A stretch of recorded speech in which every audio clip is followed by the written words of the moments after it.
بسم الله الرحمن الرحيم الحمد لله رب العالمين والصلاة والسلام على رسوله الكريم أما بعد أعوذ بالله من الشيطان الرجيم بسم الله الرحمن الرحيم. Brothers and sisters, welcome to our live program on humanity care relief. I'm the host Shanwaz Yusuf. Jazakallah khair for joining us. Alhamdulillah, this is a program that we give you guys updates, live updates. Inshallah we'll have our brothers joining us soon as well.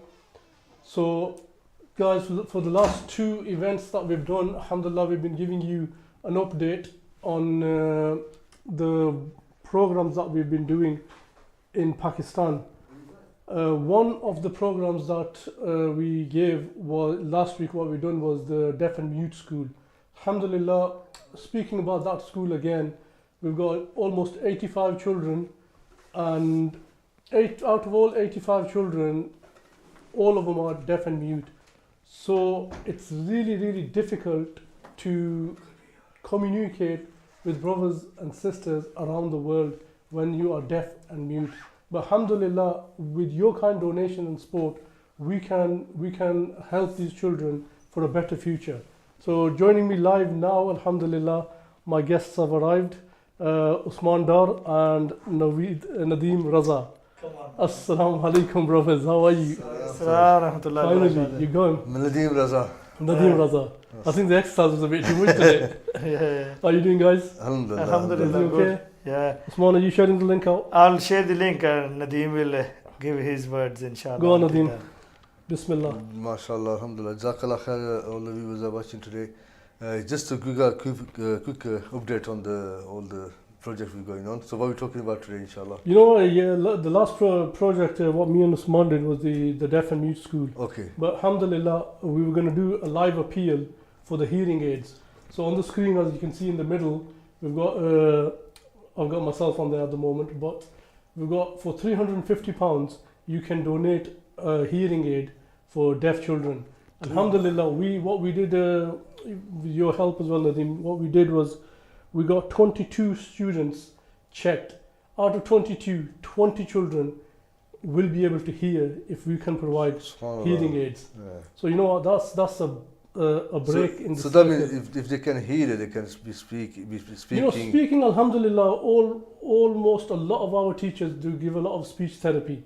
And you know, well, if they don't hear it, it's hard to. it's hard, yeah. of course, Yeah, obviously. so when Imagine they living a life where you can't hear anything around you.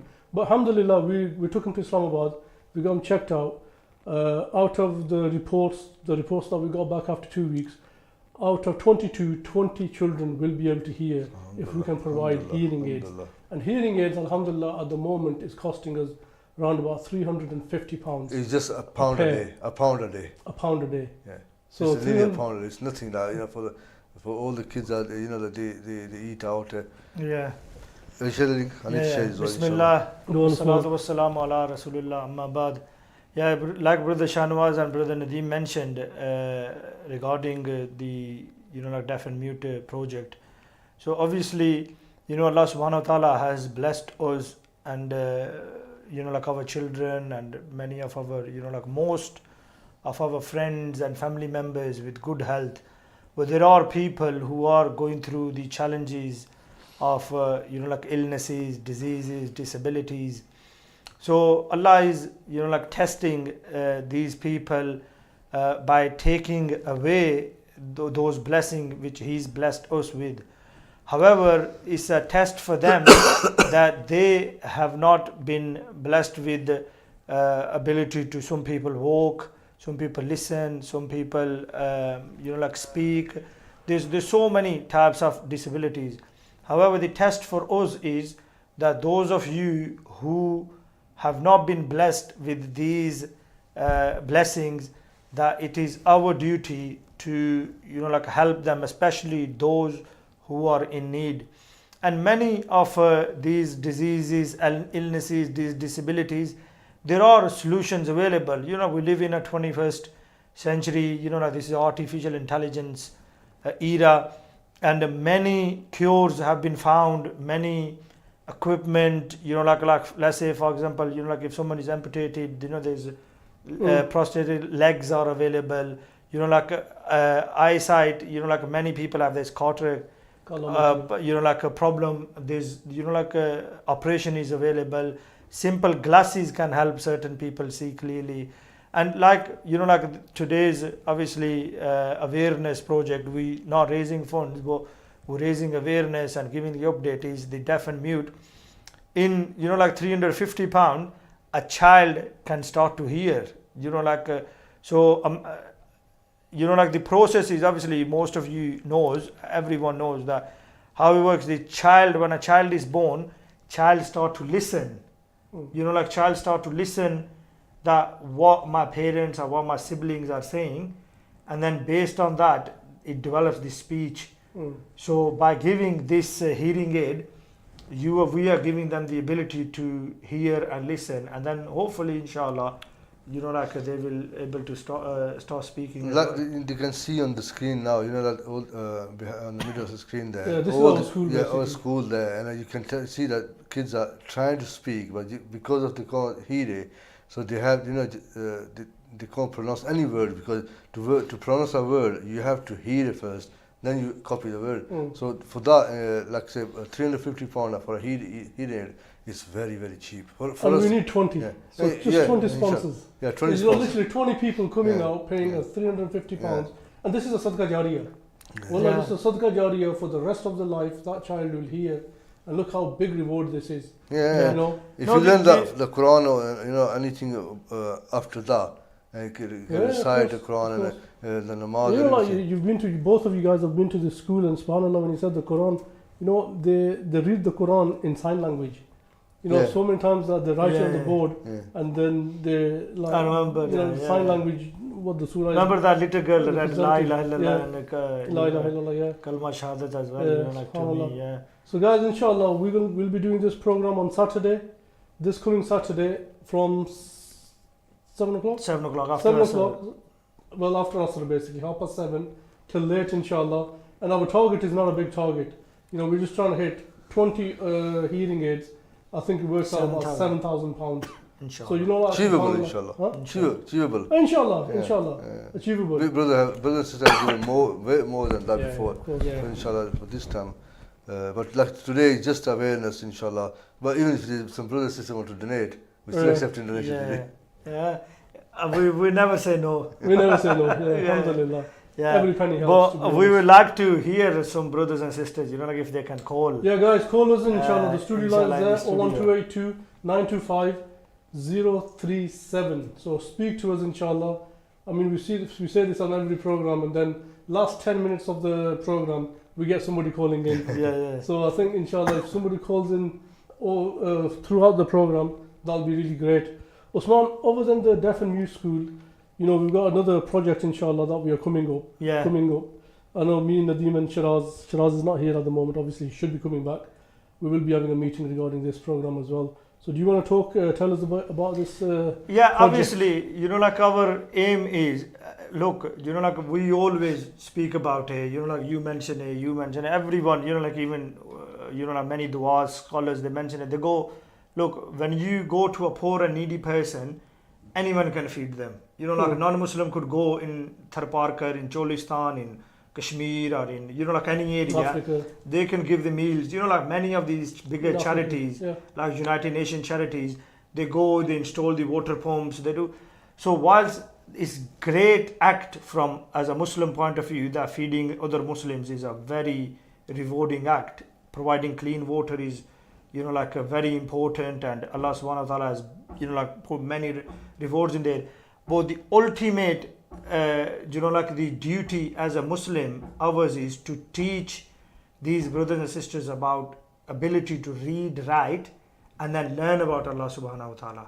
So because of that, we, inshallah, this is going to be our first meeting after this transmission, where we want to, like put some plans on the paper to see like what can actually we achieve, which is going to be sadaqah jariyah for us and those people who are in need.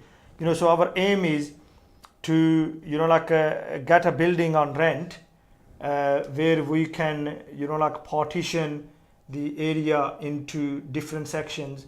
So we have obviously deaf and mute school move there. We have our normal school, for the boys and the girls, Mhm. which is not just providing the worldly education, but is providing the Islamic education like hifth and basic hadith and aqidah, subjects as well. And then we have training centers where we teach them basic IT skills and advanced IT skills, sewing, advanced sewing training and mobile workshop and many things, Mm. So I know you are heading to Pakistan soon, inshallah. Inshallah. So hopefully you'll have the meeting I've with got your the picture. the engineers who are going to come up with the plan, inshallah. So that's our aim, but it's a big responsibility, Which is and we can't do it alone. no. We can't do it You know, alone. subhanallah, I was going to ask you guys the question, Nadine, especially, obviously, we've known each other for a very, very long time, nearly 15, 20 years. But before that, obviously, alhamdulillah, you guys have been giving charity. You've been doing a lot of charity, in giving sadaqahs, charity to other charities. And then you've come to Humanity Care Relief, alhamdulillah, we set up this charity. What was the experience when you guys went onto the field, on the ground itself?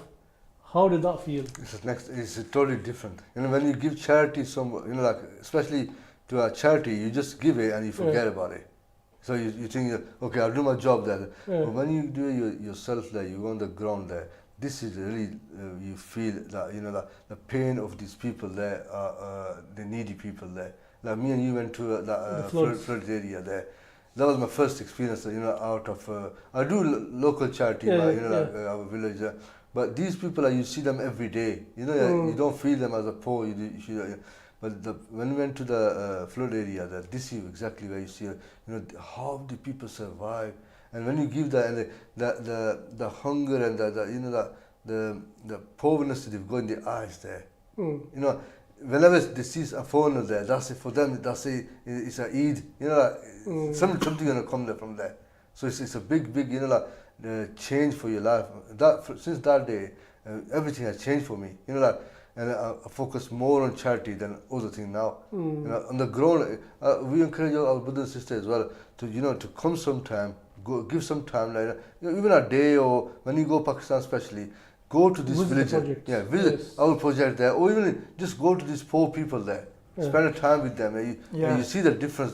That the job we do there is not that easy as well.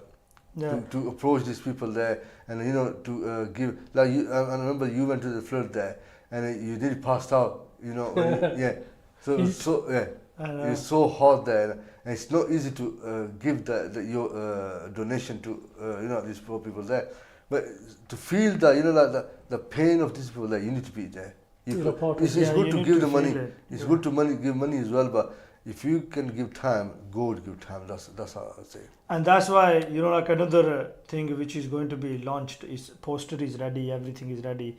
Just creating the, fundraising page. Is we, inshallah, planning on taking, 30 odd brothers, including youth, to Morocco, inshallah. So where we will be distributing the aid, and we will be spending time together, building brotherhood, and show the other side of things, like how people are living. Do you have anything in mind? Are we going back to the area that we went to? Yeah, the mountain area. Areas? All 3 days in the mountain area. Where the people were struck Atlas by Mountains, the earthquake. Yeah. Okay. Yeah, so inshallah, in that area, so it'll be eye opener for them how people are struggling, how people make. Far from here. Far from here. That's why. It's not in Pakistan. It's not in even in Pakistan, subhanallah, sometimes, obviously I'm from Kashmir, you guys are from Punjab. Where we live in Khadian or Dinga or even, Chakswari, our end, alhamdulillah, people are pretty well off. Yeah. And everything is on average, it's, you've driven 1 hour out and you think you've come to a different world. Yeah. Exactly. A reality check, boom, it hits you, man. Yeah.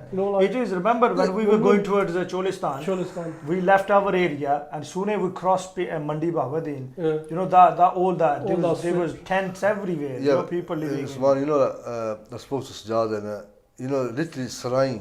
It's not far from our area. About an hour from us. Even from us, about 25 minutes from there. Sarai is a big city, and it's a very rich city.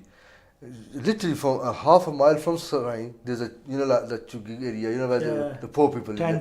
The tents are there. So literally half mile from Sarai, and you go, so people that are living in the tents, Yeah. they've got no electricity, no clean water. You know that water farm we did it in Yeah, in that area. So that doesn't mean that you have to go very far. It's just that we concentrate on our area, our entourage, our group there. But as soon as you get up from that people there, and like say a half mile, or you see, you know all the pate, you know that Yeah, brickmaker, yeah. them brickmaker there, they live in a condition, it's unbelievable. I Yeah. was saying last time, in my village there, we've got family there, they're 45 in a 2-bedroom house. Yeah. Subhanallah. 2-bedroom house, we got 45 people there. Yeah. But So, you know, it's obviously, our village, these, you know. these people, obviously, they've come from outside to work on the area. You know, these are the local people. Or They could afford Yeah. it. That's it. They, Yeah. You know, you know the Musalli people there. Bichare, they don't have, because they don't have a land.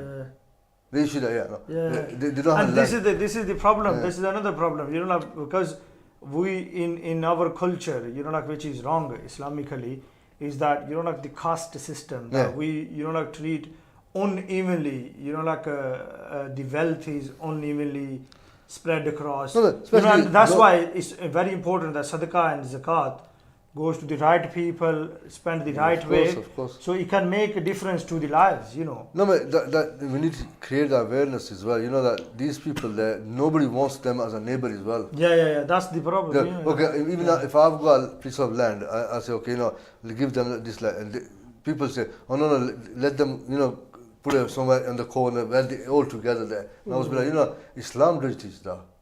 That's why we need to create awareness that, these are still human. And for that, buying them plots and houses, create houses. But like I said, these brothers and sisters, they need to go on the ground. It's very important to see, at least once in their life, to see exactly what's happening to these poor people there. Yeah. Project like what Humanity Care Relief is running at the moment, obviously, if anybody wants to go to Pakistan through us, with us, most welcome. You're always welcome to go and see, or even if you're there, when we're not there, you can still go and see our projects. We've got, alhamdulillah, almost 50 sewing schools around Punjab, Azad Kashmir area. We've got a deaf and mute school, inshallah. We'll be building another big project, inshallah, in Kashmir as well. And there's another school that's going to be a madrasa, for the girls only madrasa. Inshallah, that will be coming up very soon as well. And there's many other projects, where we're installing water pumps, food packs, giving zakat. This is why it's important for you guys to, donate your zakat, sadaqah through Humanity Care Relief. Even if you want to come with us and give it out with your own hands, that'll be the best and perfect thing to do. Yeah. So, In terms of, obviously, the projects, we alhamdulillah, we are active in many countries. We could obviously right now the hottest place to work is Gaza right now. We trying our best, but every time, no matter how much aid you send there, it's It's not nothing. It's not enough, because there's absolutely one area where the families are living, and you think they're not comfortable, but you think like life might be coming to some sort of solution. in order, and then something else happen tomorrow, and everyone has to get up and go into the other area. So it's a very unstable, environment right now. But the two areas where pretty much things are stable is we have Pakistan, where we got stable projects. And alhamdulillah, in Yemen we got where our Quran school is. Yeah. That area is not affected by war either. Alhamdulillah. So it's like the brother I was speaking to, in Yemen today, and he told me that he's taking his wife if she's got some sort of eye infection, and all you need is eye drops and stuff. Yeah. They don't even have a pharmacy Facilities for that. in area, and they don't have any doctor in, they have to travel for 2 days to get to city where they will stay, and they'll see the doctor.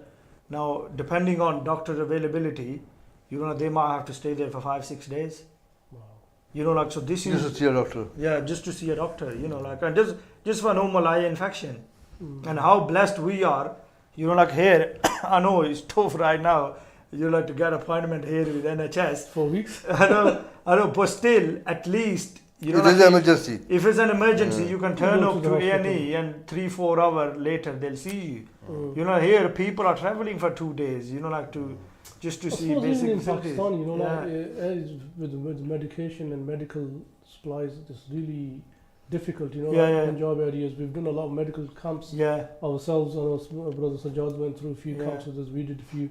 We did what kind of Cataract. or whatever you call yeah, it. cataract, Cataract yeah, operations, you know. Yeah. And subhanAllah, you know, like you'd be surprised, you know, like people come from many miles Yeah. from different cities just to get these operations done. Yeah, It's not. It's not easy though, you know. It's not- I've Yeah. got my family's members, they're not close by. Family members, they can't do it, you know, they're still waiting for these medical camps, eye camps that do it. Yeah. So, you know, people I know personally. Yeah, Yeah. they can't So, afford you know, it. I they know, can't afford I it. know. 30,000-40,000 rupees, it's a lot of money for a Yeah, They rather eat something and, you know, that's why they keep This is- leaving. this is this is why they say, like in, you know, many of these countries, like the reason I think I'll have to double check, but I think our medical camp is £400. But I'll check and confirm It's the price as £400. well. Yeah, and I think our eye camp is one is 300, the other one is 400. I can't remember.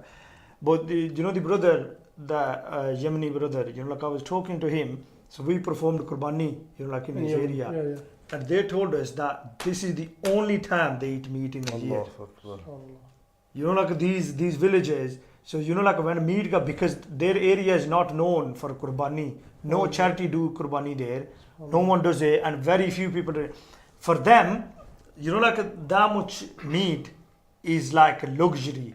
Yeah, And luxury, when he delivered, he goes, you know, like he made like a packet of like a kilo. You know, like so he went to these tents. Wallahi, you know, like if I could show you those pictures, you know, like amazing. Yeah. How much, you know, like he goes, if you were here, they would be kissing your feet. You know, like because this is how, you know, like the level of poverty is. They have animals, but they cannot afford to slaughter those animals because those animals are their lifeline for milk. Because that's all they have, you know. So, but I'll double check, inshallah. You know, like what's the price? It's here, this one. It's on the back of this Is it? book anyway. Yeah, There it is. It's £400. yeah. I think you count. There's so I many can- projects. Yeah, where is it? Can you see it? Yeah, medical camp is there. 500. 500. Yeah, eye camp is 500 as well. So, alhamdulillah, for 500 pounds, you know, like you can How set many up like patients will you see through that?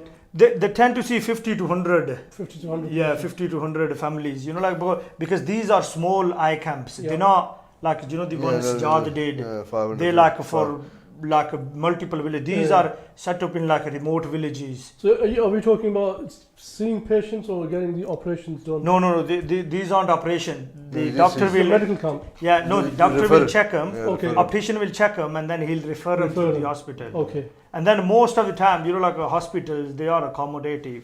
I think They do normally, tend to, yeah. what was it? I think last time the one that we did was costing us about 15,000 rupees per operation. Yeah. For a, This is even now it's Classic the same. operation. Yeah. If you No, do it's it on- 45, I think. No, but No. if you do If you do it through like a. doctor or hospital, but if you do a camp there, the doctor, Yeah. when the doctor come, Oh, charge, okay, yeah, they yeah, charge yeah. you 15 Yeah.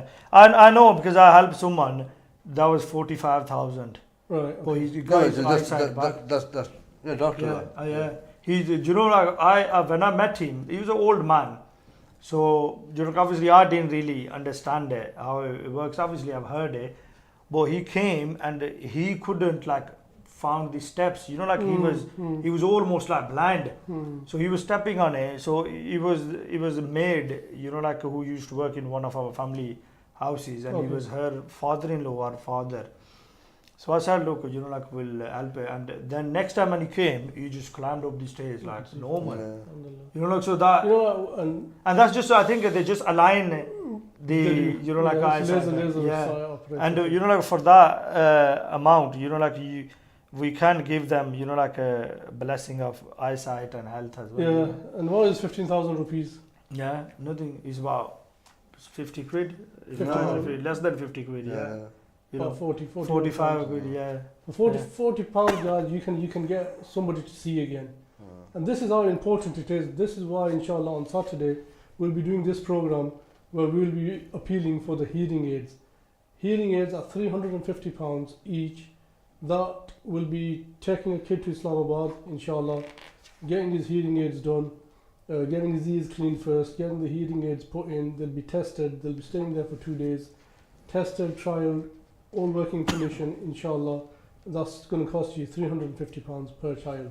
So with £350, a child would be able to hear again. Inshallah. Like under £40, you can get a eye operation done on any poor family, male, female, and they'll be able to see again. Look at Yeah. that, subhanallah. £40, you know, we can eat our takeaway food more than that. Yeah. So this is why it's a blessing, alhamdulillah. And Allah has given us an opportunity to do charity work, you know, and to bless people. Who knows what neki will come in use, and Allah will give us Jannah for that. Yeah. And imagine the du'as we get out of that, the No, reward. you know, these two are Yeah. sincere duas. Yeah. Seriously, I can see that in the eye that people, when they give dua, they just want you to take you there to put it in the Jannah. That's Yeah. how they give dua. You know, the dua they give it, they hold your hand, they don't let go. Yeah. You know, And then when we this went is to sincere. Morocco, you didn't come. When we went to Morocco, you know, like every time you give something, whether it was a food pack or zakat, you know, No, see the first thing pictures was them saying, from Morocco. Allah bless your parents. Yeah, You know, I remember he asked one of the old auntie in Morocco. He goes, you know, like you giving us dua, but first you start with, obviously our Arabic is not that strong. Well, I remember Shani asked, Shani said like to auntie, he goes like, why do you always give dua to the parents first? Like we are here, and she said, because they are the ones who's brought you up. And you come here and that's true. Yeah, that's true. And I can You say know, that. like, I mean, yeah. I'm sure all of us can say that. Yeah, it's your You know? parents, you know, like who has effect give on it you know, yeah, like that's you, true, and also, you know, like if you look at it, most of the time in general, if your parents are generous, you are generous as well. Yeah, You know, like if your parents are stingy, you are stingy as well. You know, like so, it's a sign of, you know, like generosity. It's a sign of you know, like your upbringing, that how much you actually take part in these projects. And these days, obviously, Allah has, you know, like if we go, remember when we did that, our podcast, you know, like on Sunnah TV, and one of the things we discussed is like, you obviously slightly older than me, but even when we were little, we didn't had all these, you know, blessings what Allah has blessed us with now. Our kids, especially kids. Yeah, what our kids have got at hand, you know, like we or our parents would have never imagined. But even right now, you know, like I don't think, you know, like us as a families, you know, we've never had that much, you know, wealth or access to things. You know, like who could have imagined that you can make a phone call and a 3-course meal will be delivered at your door. Yeah, true. You know, like you have a starter, you have a main course, you have a dessert. But And now, without thinking of how I'm going to pay that. yeah, and you don't have to think. You just tap off a button, you know, like a card, and you have paid. And many people, remember in Cholistan, we went there. Children's hands were turned. You know, like they had the polio. You know, like almost every. Remember, we distributed some wheelchairs. Wheelchairs, yeah. Every single person we gave the wheelchair to, they were dragging themselves on the, you know, like sand. And remember how they came. And you know, subhanallah, I don't know, but what I've noticed in areas like Sindh, Cholistan, Rajanpur, all these areas, this polio bimari disease is a lot, man. Yeah. This It's is the lack water. of education, Yeah, water, water, everything. water. You know, like Water, though, I think the main cause is water. Yeah. You know, waterborne diseases, that's the main cause. Yeah. But unfortunately, you know, like with them parents who live with the children, like, you know, who can't walk, who are dragging, they're dragging themselves, or their hands are turned, or the legs are gone. Literally, they can't even afford to take them to a doctor or any medical assistant. Yeah. You know, I think that just maybe setting up a camp. I know we do a lot of medical camps. We set up, but just for this polio, if we can speak to some, you know, like a team of good doctors, and maybe just set up a camp in areas like this, just for a polio. Yeah, and you know, like your point is absolutely valid. Going back to the first point is education. Yeah. You know, because the reason why these people haven't taken polio vaccination, or you know, like our children got these TK, you know, injections. You know, like when they reach certain age, you know, they got some after 2 months, some got 3 months, 6 months. So they Yeah, my continue, I think, grandson getting just them. started some. Yeah, they continue getting them. I think when they about get to 6 five, months, six, 5, 6 sorry, months. 6 years, and soon they come to school and do the. But like because there's no education, there's no understanding of how The gravity, dangerous these yeah. diseases are. People don't take these vaccinations, and like what happens is. Yeah, that's why the awareness is very important. as Yeah, well. yeah. All this, And that only medical- comes with yeah. that only Well, comes with education. with Education, education. Yeah. So subhanallah, inshallah, like our aim is to establish an institute or like a campus where like we can provide these facilities. The Shiraz made a good point in the campus. I was just going to say that. Yeah. Go on. So to make a medical, what's it called, a Medical dispensary type, whether a doctor come at least once or twice a week, and then you got some medicine there for every day, like a cough, like a headache, but mainly a doctor come every 2-3 weeks in a week time, and give some advice to just giving by advice. Like I've got a doctor coming to my village every Thursday, so sometimes people just come and he listen and he give advice.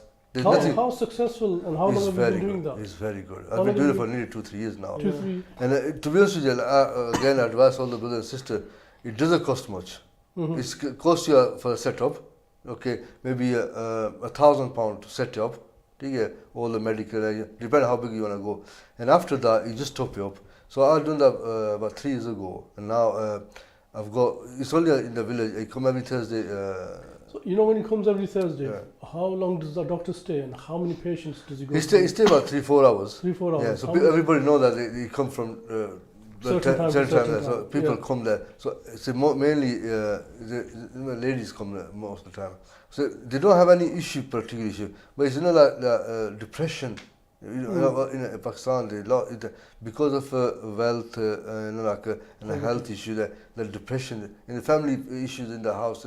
So when sometimes you come there, you just give advice. Yeah. Listen, don't do that, don't eat that, don't, and they go back and I'm feeling better now. So it's most, that doctor charges about 15,000 rupees a month. Yeah, 4 times a week, which is like say, someone says, normally £50 Yeah. a month. But at least they give the whole village a service there. And that's what you mentioned regarding those type of camps. The most important thing is like it will not cure any illness. However, it'll catch that illness at the start. Yeah, at least Like and go see that a doctor. doctor will guide them. Like, look, go and see orthopedic surgeon. yeah. Go and see like a for example a No, surgeon or and something. we can sponsor that Yeah. as well. When you find Yeah, a yeah. disease there, Yeah. okay, this person have got this disease there, but he can't afford it. But at least we know that So this you know- person has that disease there. Like Yeah. you said before, depression, because I've faced in my own family, my own wife, she gets a lot of depression. But sometimes just sitting there and talking to somebody, Yeah, That's- yeah. and just listening to that's- someone, Yeah.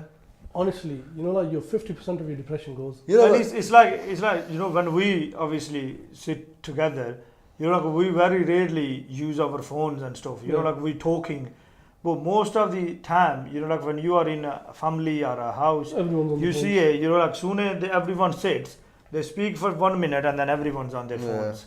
Like so these things, these devices, it seems like we are connecting with people.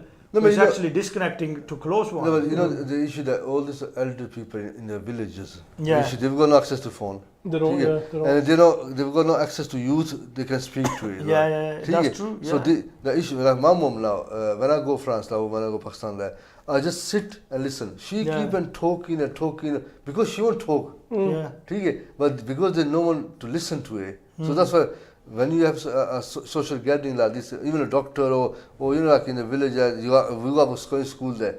It's one of the social. And you'll be One surprised- idea just come to my mind is Islamic cafe. Cafe for obviously these are type of very no, long you term know, you know, No, investment. Islamic- honestly, yeah. like because sometimes it's like people. I know I can't remember the name for them, but they're not medical doctors, but they just get paid to sit there and talk to people and listen to people. Yeah. And that, you know, takes a lot of Yeah, illnesses away. therapists. Therapists, Yeah. that's it, therapists. It is They important. charge a lot of money, The you issue know, that the issue that we Pakistani we don't believe in this thing there. Yeah. But it exists now. Of course. You know, Not just but Pakistani, I think most of the Muslim countries, we don't. You know, No, no, depression, listen, you know, yeah, like, yeah. depression Depression is the last exists. thing on our Yeah, mind. it is. It is. Depression it's reality. exists. It's You know, reality. I want to just tell you a funny story that one of my relative, you know, he had a sister there. He was in depression there, so going depression and well, sorry, they thought it's a jadoo. Yeah. Yeah. So they went to every Molvi and everywhere, and they try to cure. Okay, this To person, dam karawa, yeah, to yeah, dam this person do jadoo to you, this person do to you. So I spoke to Father Rahman. She said, you know, we've got a sister there. She's not feeling well, and apparently he's got jadoo. Can you do some dam? You know. And subhanAllah, you know, a wise person. And he said, you know what, Nadeem, most of the sisters, what the issue is there, they've been forced to marry somewhere and they don't want it. Because of the shyness, they never say that. And this is, they get to depression. Yeah. I said, no, this is not okay. He said, I'll tell you, I know the cases there. And then when you said they got jinn and they got this Yeah, and this, they yeah. makes it worse. Yeah, So yeah, he said, I've got experience there. Go back and have a look at. So I went to the brother and said, listen, is there any issue like this? He said, yeah. He said, we want to marry her somewhere. She don't want it. And since then, she just got depression. And since they broke that ishta there, she gone back normal, just normal. So talking to someone, you know, like listen to someone, it make a big difference. There are society issues as well. You know, like we sometimes, you know, brush them under the carpet to think like, oh, these issues don't exist and they probably go away, but they don't. You know, like you do long-term damages. Well, with this is these why type you know of that. issues. You know, so this is why. Been in your own house. Yeah, and of course, you know, like there's a depression what you mentioned. You know, there's depression related to children as well. Some sisters have got depression when children are born. They get this postnatal depression. They never recover from. Yes. You know, because they never recover from that, and it just get worse and worse. And then the other thing is, you know, like even with regards to sisters. These days, you know, like back in the days when it was your mom, or even my mom, you know, they used to go around to neighbors' houses. Yeah, you know, they used to talk have, each other. you know, like neighbors, you know, like go and sit with this neighbor, go and sit with this neighbor. We don't have neighborhood now. Yeah, we don't have that anymore. The social you know, like, media. and We don't even know who's living next to us. exactly. Never mind go. And now the culture of like, oh, you know, like when we are living all in like every street area tab, you know, where the community is close by. Now everyone wants to move out. You know, like live. So what happens is women are the most affected by that because you know, like they had that community, you know, like a feeling, and you know, like now they don't. Even if you look at like your own wives, if you look at it and compare them to their mother or your mother, your mother or your mother-in-law's friend list, you know how many people or women they communicate with, and compare that to your. Even our houses there, you can see that how many people come to our houses. Yeah. And I remember that when I was very young, every weekend either we go to somebody's house or people come to our house. Every weekend, Friday, Saturday, Sunday, this or that. So you know there were 50 people sitting in your house there because when we go to houses there are already 50 people there. So that's finished. We used to No, go the to. problem We used is to you get people in your house. Your kids is like, what the hell? Yeah. You're bringing everybody every week. You know? We used. I remember when I was little. You know, like up to like even early teenage years. We used to go and live to my Nani Amma's house for 3 months. There you go. You know, in Garmiyan Chuttiyan, you know, like you used to go like June, July, August, 3 months non-stop at Nani. I remember my dad had a family friend from another town there, and they used to come and live, have a 3-4 days, 5 days, they live there, and they used to go live there for 1 day. So this connection is finished now. It's just a single house. You've got 4 kids, mashallah. I've got 4 kids. When you enter the house there, and everybody on your own corner. Yeah, I know. And even yourself, you said, okay, you know, I want my privacy now. And you'll be sitting there as well. I don't know about you, but did you see that it was a famous old actress called Aisha Hussain? Yeah, on the news. In Pakistan. Recently, Did you hear the story of her? Yeah, she died. You know, like she was like one of the top actresses of like late 70s, 80s, and early 90s. A couple of her kids are in. So her one of her child lives in Karachi. So one of her child lives in one of the poshest area of Karachi, in like a 2-canal koti, like with all everything. Or her other son has a farmhouse in Islamabad. He lives with his family and all the enjoy. Or I don't know about her daughter, and she died in her flat 7 days after they found her body. See? Neighbors complained. Neighbor complained of the smell, and that's when they actually, and imagine the heat right now. Yeah, So this is only about 2-3 weeks ago, and this is how disconnected our society has become to like our. Yeah, you know what that guy was saying. The reporter was saying. He was saying, look, she was living alone. Her children weren't staying with her, so she was living alone. But because after 7 days they found her body, that means none of her children were in connection. Connected her. For 7 days, nobody rang her. Nobody found out. Nothing. But this is where like one of the clip I was watching. That brother, he made a very good point. He goes, like this is a problem rich are having. Like when we got wealth, when we become rich. And this is the problem rich people are having. He goes, go to most of the poor people, they'll have their grandparents and parents living there. Because that buzurg is sitting on the, charpai outside in the yard, and like a daughter-in-law, daughters, grandchildren, they're coming to the granddad, and so sometimes we, obviously everyone wish to have wealth and all these, but it comes with the fitna as well. Like, I know it becomes fitna. I think the biggest thing, most of these poor areas is they don't have mobiles. They don't have no social media, no network, no nothing. And this is, I think, something that is a bit crazy for our type of people. Yeah. So take a break we inshallah, like obviously it's a Maghrib time. We got 5 minutes inshallah. Let's wrap it up, and then inshallah so guys, coming back to the point, inshallah, like we said, on Saturday from 7 p.m. we'll be doing this program, trying to raise funds for the hearing aids for 20 children, inshallah. The total amount is going to be £7,000. I know it's not a big amount, inshallah, and we'll definitely hit that target. Please share this information. We'll put that on social media as well, and we'll send you some WhatsApp messages as well, just reminding you guys. So it's really important, inshallah, with your donations, whether it's £100, £50, £350, a child will be able to hear again. And that is success, inshallah, and that's a sadaqah jariyah on your behalf, on our behalf as well. So please definitely tune in on Saturday at 7 p.m. till late, inshallah, to hit our target for £7,000. Jazakallah khair, Rose. And so just with regards to obviously, like what Brother Shanwaz mentioned, on Saturday, inshallah, we'll be joining you and join us, take part in this good cause. And however, like our website is always live 24/7. You can go to the website and choose whichever project you want to support. Inshallah, donate via that with confidence, inshallah. And we appreciate, your trust in us, and we are trying our best to make lives better for Muslim Ummah, wherever we are working. Jazakallah khair for supporting us. Mainly, Usman said, we're doing our best to do what we can, and it's with your help and with your donation that we're doing. When you said that, I just remembered Usman's line. Usman, what was your favourite line? The one on the message? We're not the best, but we're trying our best. We're not the best. No, I am not the best, but I'm trying my best. He said that. Well, obviously in that picture it was me, and it's on my. Yeah. But you can only try your best. You can only try your best. Yeah. It's a Maghrib time, inshallah. So remember us in your du'as, and we'll inshallah join you on Saturday and then next Thursday, 9 o'clock. Assalamu alaikum wa rahmatullahi wa barakatuh.